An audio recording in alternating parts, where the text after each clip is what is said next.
Well, distinguished guests, ladies and gentlemen, welcome to another series of Frontiers of Dialogue. You know, your presence signals that you, like me, are intrigued by the opportunities, but also the challenges that the emerging markets of Africa present. So what we're going to do today is that we're going to explore how we can use technology in order to improve and manage the environment of Africa. So I'm talking about the ecological environment. So I would like to start off by introducing the panel. Unfortunately, the ambassador is running behind of schedule. He said that he'll be here in about 15 minutes. He was the first person who I was going to introduce, so I'll do it in his absence. His name is Ambassador Kitonga, and he is the Deputy Head of Mission of the Embassy of Kenya, which also covers Austria, Hungary, and Slovenia. And then next in line would be Festus Ima-Hiagwe, who is an agricultural scientist and also a lecturer in the field of agribusiness and agroeconomics. And then we have next to me Miss Naomi Morishita, who is an expert in building physics as well as energy efficient building. Then next to Naomi Morishita we have Jesse Ojoba, who is an international consultant in the field of industrial resource efficiency. Am I correct? Yeah. And then last but not least, we have Jonathan Schreiber, who is an entrepreneur, a coach, and a specialist of windmills.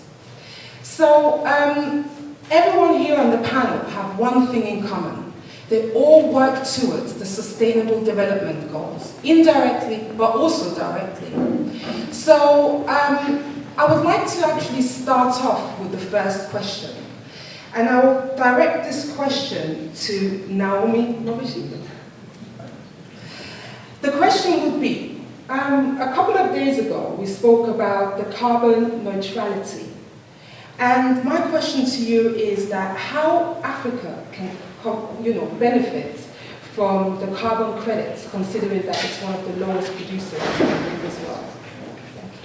I think that, thank you, Rita. I think that what we should do is actually look at the carbon credits on an international basis.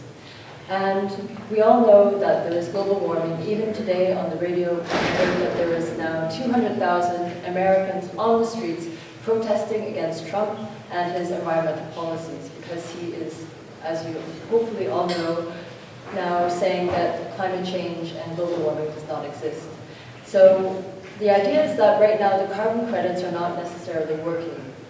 And what we should do is look at the resources such as our rainforests and look at the management of these forests by each nation's governments, who will then take, let's say, the carbon credits from the most polluting and industrial nations and invest them in traditional ways of looking after the forests. Now, right now, we have a way of saying, okay, if you are not industrialized, you are not necessarily an advanced culture, but that isn't really the case. We are actually not looking at our traditions and saying, and putting value in this. There is very much knowledge in traditional peoples who actually integrate with the ecologies such as rainforests.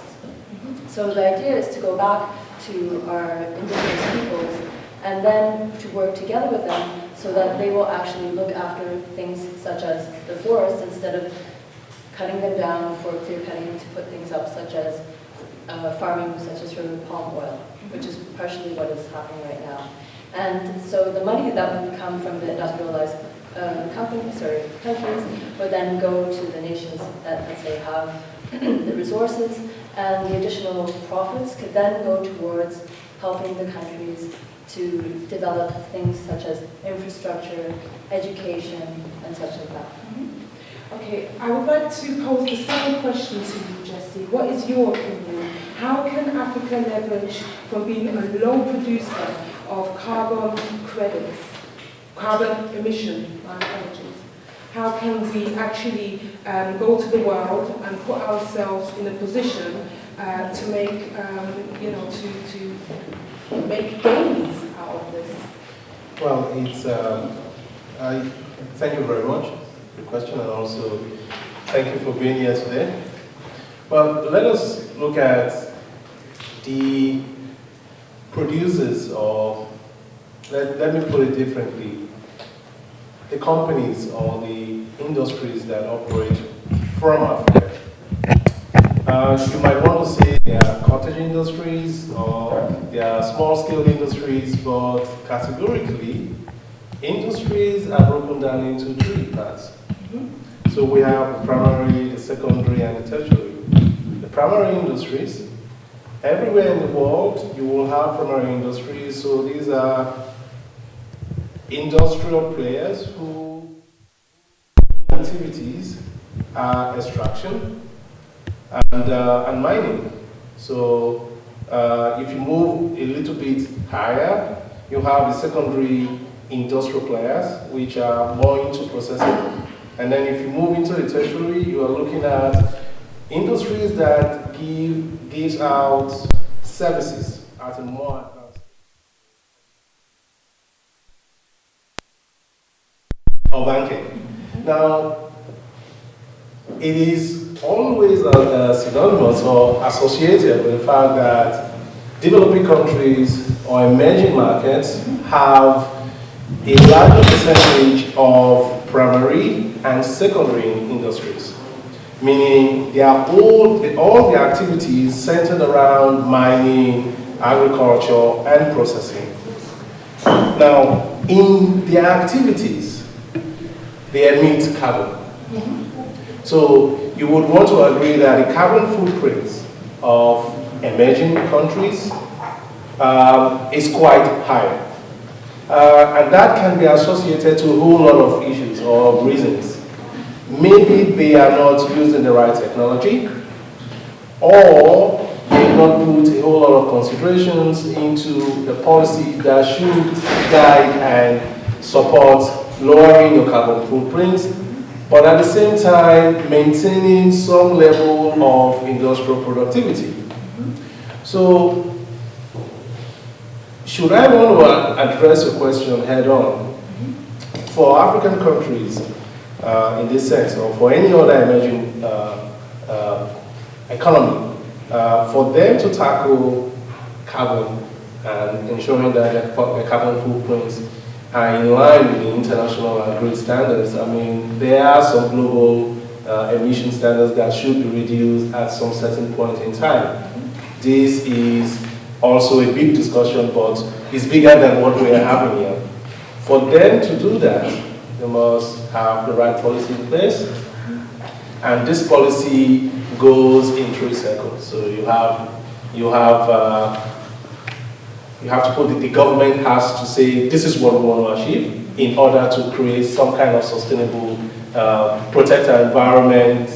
The people have to be put into consideration. I mean, the communities where industries operate, and also the manufacturers or the industrialists, they have to say, okay, we want to cut down our carbon footprints, but at the same time we want to maintain profit. That is not an easy task. To achieving that, you have to lay the carpet really wide and long. I believe I would want to reserve how that will be unveiled and how that will be achieved. But the most important point in my opening is that, yes, there is a need to ensure what we call cleaner production, whether in the extractive, in the primary or secondary industries, and this has to be done like yesterday. Yeah. So we are running a day late in our carbon emissions, in meeting the targets of our carbon emissions. We are running a day late in using the right technology and approach. We are running a day late with the right policies and incentives that should guide us in doing this. Thank you. Thank you very much for the elaborate answer. We heard a lot about industrialization. Africa is a continent that has the perception that it doesn't manufacture. But actually, Africa manufactures more goods than India does. You know, it's quite easy to compare them simply because of the size of the population. So the purpose also of this discussion is to also blur some of the myths and talk more about the opportunities that the continent can present. Talking about industrialization, there is a strong link as well to environmental risks, such as countries like Kenya, Nigeria, or South Africa that tend to produce and manufacture a lot. Now, my question comes now to Festus Imahiabe.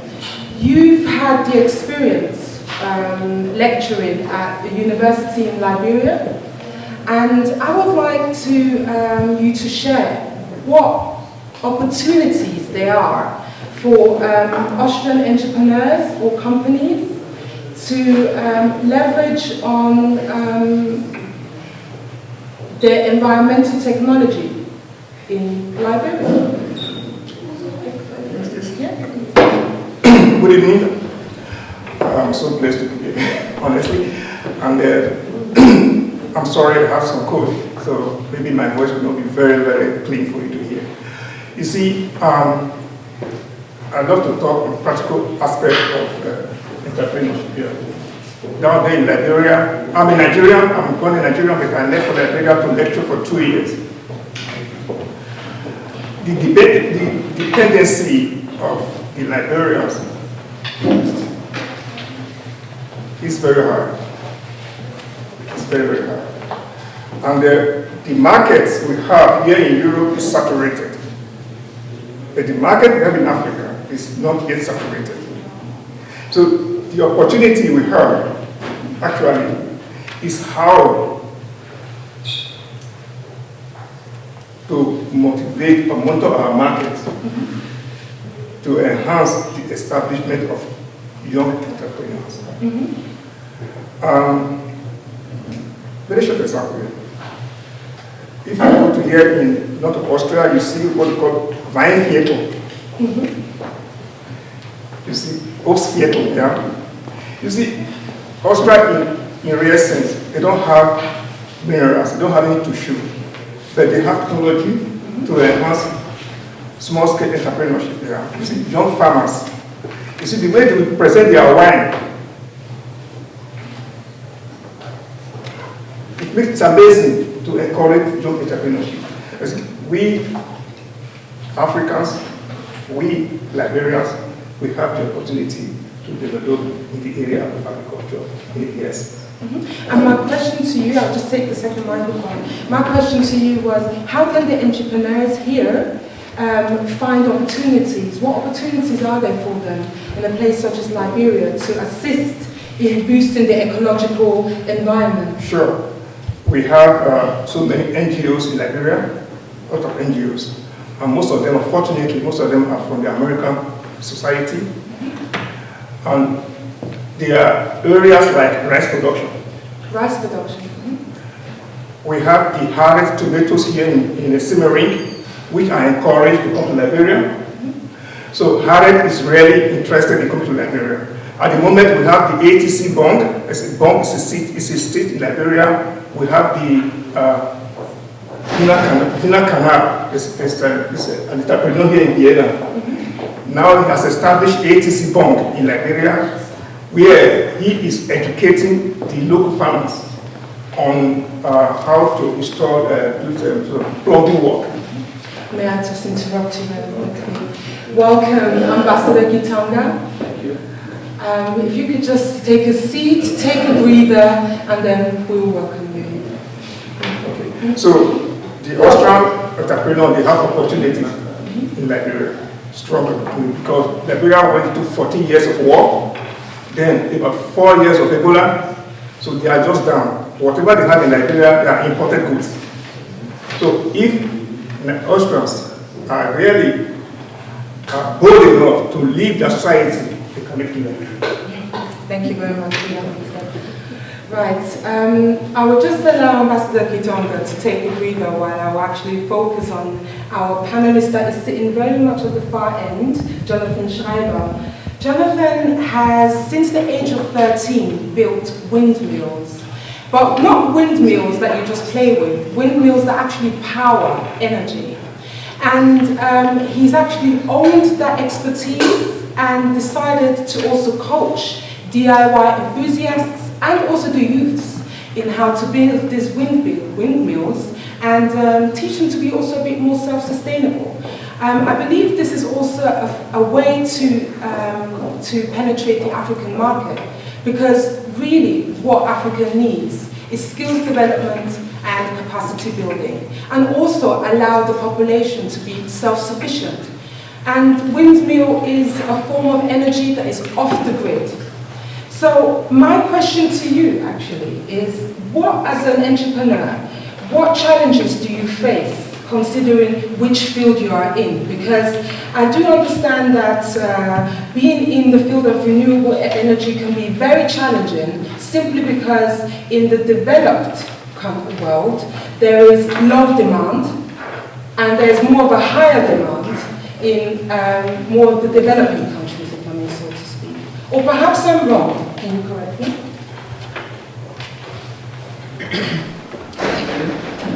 So, first of all, I'm not directly an expert in African markets, but I have experience in Europe with my work, and I think that there is a demand in Africa in the field I work in. It's wind energy in my situation, or let's say renewable energy in general. But my approach, as Rita said, is not to sell a product, but to empower people to gain the knowledge and then to help themselves with technology. And yeah, I believe first of all in the fact that for a real sustainable society, or something that is not just that's something that's lasts, and say it that way, it's not really the way for me to sell a product to someone basically and make a person a customer. For me, it's more about empowering people to be a creator and then share the knowledge with them about the technology, and so people can use it and make something themselves. So I believe if someone is just someone who's using a product, it's not really the way to empower someone. So the knowledge is important to be transferred to make it a real change, in my opinion. And now thinking about Africa, you got to know I work in a larger association as well, and I have contacts to people and connections who already did projects with wind energy in Africa. And also my experience in this case is basically that there are several challenges compared to Europe or highly developed countries. And I think the main thing is that people have to accept the technology that you try to imply in a country. You cannot just go there and show up and tell them, look, I have a design for a wind turbine and that can power your house, and you can build it yourself. And this would be, you transfer the knowledge and everything, but the people actually have to accept it. It's not just dropping the idea there and then it grows by itself. You need something like maintenance, you need a sustainable delivery model, that the technology is not just something that shows up and then it disappears because the wind turbine breaks and then no one is going to fix it, no one really knows how to fix it, for example, and then the thing disappears. So you need to really have the people interested in the thing you try to do. And that's my opinion. And I think that's the main point to really do an impact, make an impact. Thank you very much, Jonathan. I find it very honourable what you do, and I really do hope that your next station would be actually Africa. Now, Ambassador Kitonga, following on to what Jonathan described to us, I would like you to share with us what opportunities there are in Kenya for entrepreneurs that are in the field of environmental technology. We know that Kenya is the largest producer of geothermal energy, and right now Morocco is building the biggest solar power plant in the world. I believe that the productions are, well actually they're going to finish building it in the year 2018, so they're also a strong contender. So would you be able to share with us what opportunities there are? Thank you. Yes, thank you very much, Rita. First of all, I'd like to apologize for coming late. I got lost. I went to, there was another venue in the 3rd district, and hence that is why I was late. Now, basically, I think there are very many opportunities in Kenya, and some of those are enshrined, for instance, in our constitution. I would like to talk about it from a public sector perspective in terms of the opportunities that are brought about because of the laws and the legislation. You know, for instance, our new constitution recognizes clean and healthy environment as a basic human right. So really, the type of technology we are encouraging is renewable energy. I would also like to mention that there's a lot of cooperation which brings about opportunity. For instance, like last year we had the Austrian Foreign Minister, Sebastian Kurz, was in Kenya with a trade delegation and coming to look to identify opportunities in which way you can you can invest in terms of technology that drives environmental performance. Yeah, and even as recent as January this year, the Slovak president was also in Kenya with also a trade delegation. And part of the reasons they are coming to Kenya is really to identify and look for opportunities where you can actually invest in renewable technology. And as I said, for instance, the kind of technology that we encourage is renewable energy. Part of these policies, some of these environmental policies that we have in place, where the government encourages the private sector and foreign direct investment in Kenya. Thank you. Thank you very much for your eloquent answer. Now, I would like to ask Naomi about I would like to ask you about energy efficient buildings. Now, you are a member of the Passive House. Can you share with us what the Passive House concept is about and how this concept can be applied for an African climate and environment? Well, the Passive House concept is actually about super insulating buildings so that it's airtight, and then having also insulating windows. You have a ventilation system, and basically you have no thermal bridges. And for Africa, actually, you don't need to insulate the building as much. However, you still need to have insulation. One of the things about that is that it's a prescriptive methodology. So it's actually very good. You can take it from, let's say, where it started off in Germany, and now it's actually going internationally. So there was recently, last weekend, a conference in Vienna, and so the first Passive House, for example, in Dubai was built. So when they built this house, the building actually, the conditions were such that in the night it was 40 degrees, and during the day it was 55. So they decided to build the building at night because it was better. And so this is a really great way of actually saving energy because, for example, a normal building in Austria would spend maybe anywhere between 100 and 250 kilowatt hours per square meter a year, and with a Passive House it goes down to 15. So from that perspective, it's very, very efficient. However, it's also a very high-tech, excuse me, methodology as well. You have to have knowledge about building physics. You can't just go to an architect and ask them to design a building, because usually an architect looks at aesthetics, he or she will look at functionality, but you need to have a technical architect as well, or a building physicist at your side who understands these aspects of the building, and you need to also look at things such as building orientation and and also shading, which would be very, very important in Africa so that you don't have overheating. Another aspect about these buildings is that we go back to what Jonathan has said, you have to have people who understand the technology and who welcome the technology. Because there's been studies that have said, for example, you can save up to 90% of energy in relation to a normal building.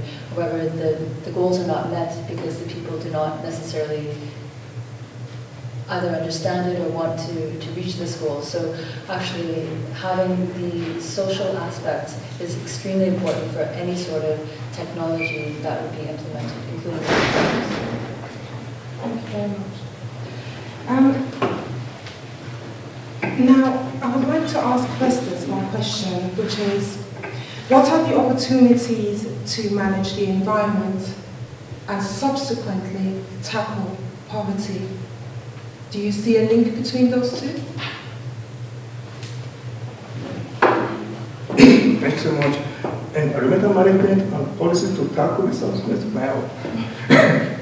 That's a very good question. At the beginning, you were talking about this carbon credit. Correct. This is part of the issue of the policy that we have not been able to handle in Africa. You see, I was able to check the e-waste that we have in Africa. E-waste, electronic waste. So the graveyard to many electronic waste we have here that comes from Europe, America, we dumped in Nigeria or in Africa or Ghana. Do we have policy? I'm asking. Yeah, that's the question we have. If we have policies, how knowledgeable are we about the policies we have to the common people around? It's a question we have to put to our government. How much do we know about the policies of this government? How much do we know about the carbon credit? Who is benefiting the carbon credit? So I will reserve this question for you, because I know that you have very more knowledge that you are a very critical somebody when it comes to carbon credit. I'm very critical because I work with the soil. I'm an agriculturalist. So if the soil is depleted because of carbon credits that we are getting, then I feel very bad for this. So I think it is. What's your opinion? Thank you so much for the question. Actually, what I want to do, I don't like the carbon credit system as it is. Yeah. I want to think of it in a new way. Okay. Obviously, there's the sustainable design goals, and even ACUMS and the UN are asking for new ways, new ideas to look at the situation.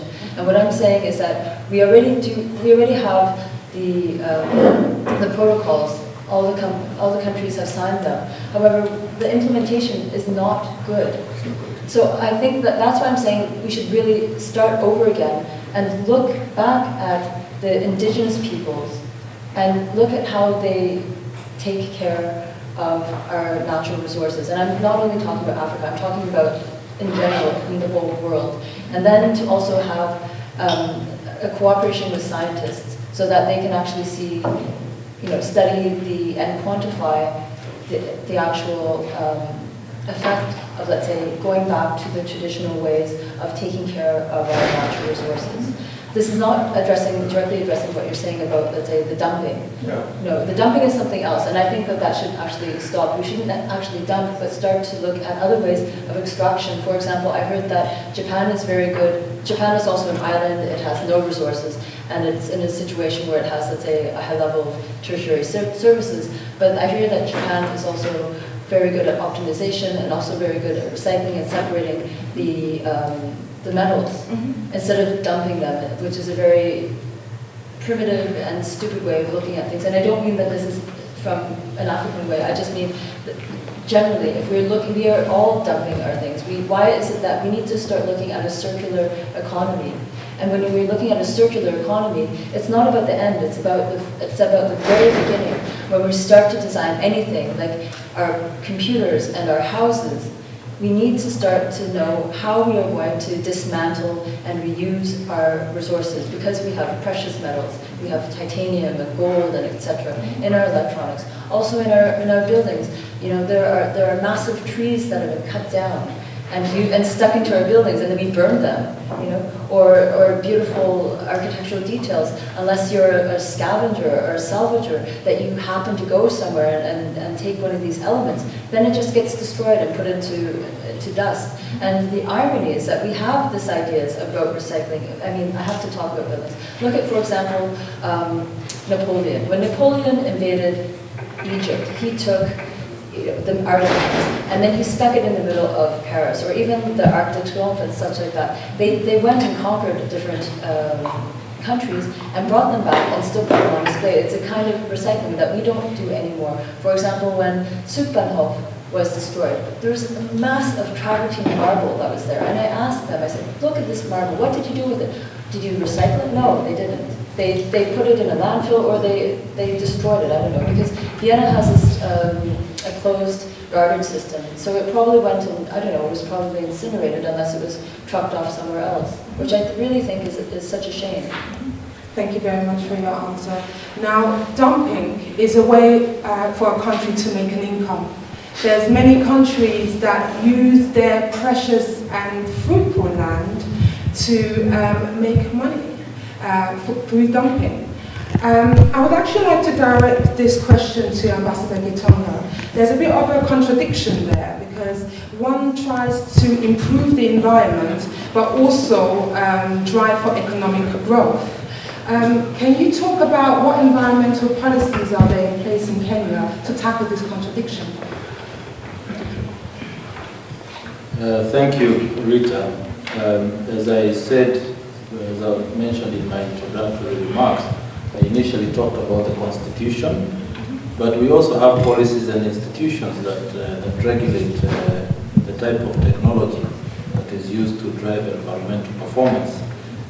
Some of these we have environmental policy, we have energy policies. We also have what we call our main economic blueprint, which gives direction in terms of where we want to go up to the year 2030. And it is what is being implemented. It was started in the previous government, but it will continue to be implemented until 2030. We also have Kenya's Green Economy Strategy and Implementation Plan. And then, of course, Kenya's foreign policy. We have one of the pillars of our foreign policy is what we call environmental diplomacy, which addresses issues like climate change, issues of ozone depletion, ocean and air pollution, and resource degradation. So when it comes to the issue of dumping, yes, well, on land in Kenya, I don't think we don't have dumping as such. I'm assuming you're talking about toxic waste. Correct.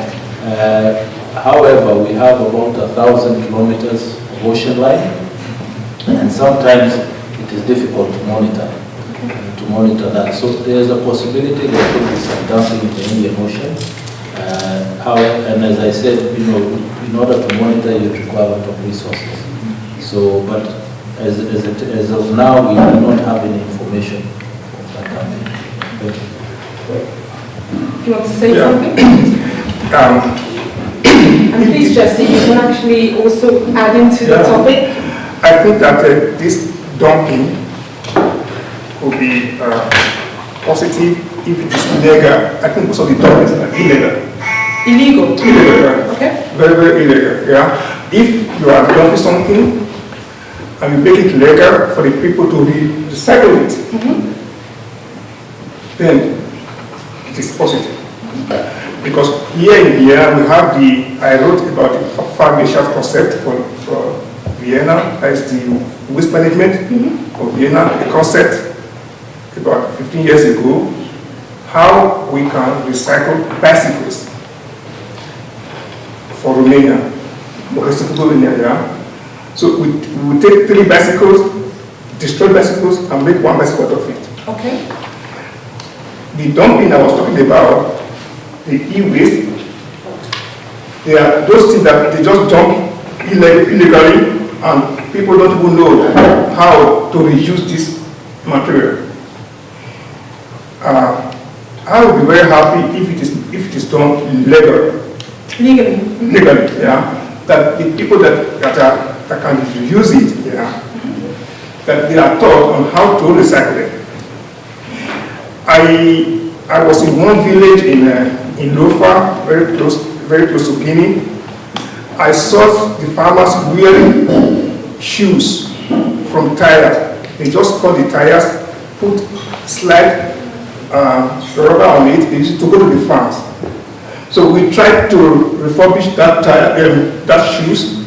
You see, most of these tires that are being dumped away here, they could be used in Africa.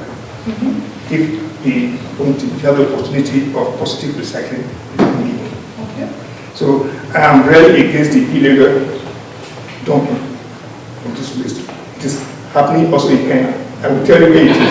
Thank you. Thank you very much. So what has really emerged? Sorry, you wanted to say something? Yeah, actually. Yeah. This is actually a question to the audience. Not a question, but to